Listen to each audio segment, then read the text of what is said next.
I want every single one of you to personally apologize to me and Deion Sanders. What if I told you that the only man to ever play in a Super Bowl and a World Series who is more charismatic than athletic was both a good football coach and a recruiter? Would that be a surprising statement? It shouldn't be, yet after just 1 year at the biggest rebuild in power conference football, seemingly the entire college football universe was convinced that Deion Sanders was a fraud, leading the University of Colorado into certain overhyped doom. Now, to be fair to Deion's legions of critics, he gives you plenty of reasons to go after him. My first column about him at Splinter wasn't embracing my rabid Colorado sports partisanship and my finance degree from the University of Colorado, but yelling at him for bullying a former player on Twitter.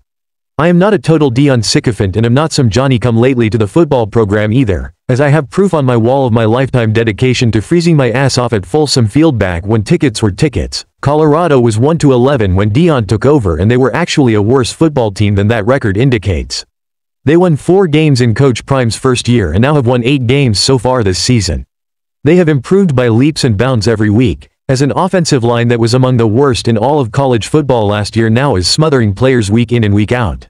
Deion has proven this year he can develop talent. The Buffs now control their own destiny to make the first expanded college football playoff, going into perhaps their toughest Big 12 matchup of the year this weekend at a very good Kansas team that has had a disappointing season and is pissed off about it lately. This blog is not me spiking the football assuming the Buffs are going to do the damn thing.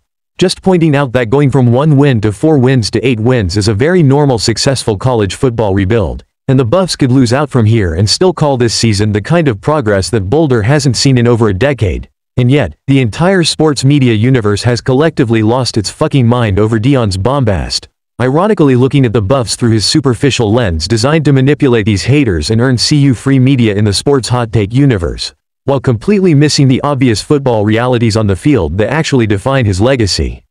Sanders has branded one of the most lily-white towns in America as the headquarters of Black America's college football team, where you can find Master P and Lil Wayne on the sidelines, and this has raised a whole host of racial dynamics that can be inseparable from some of the critiques of him and the program sometimes.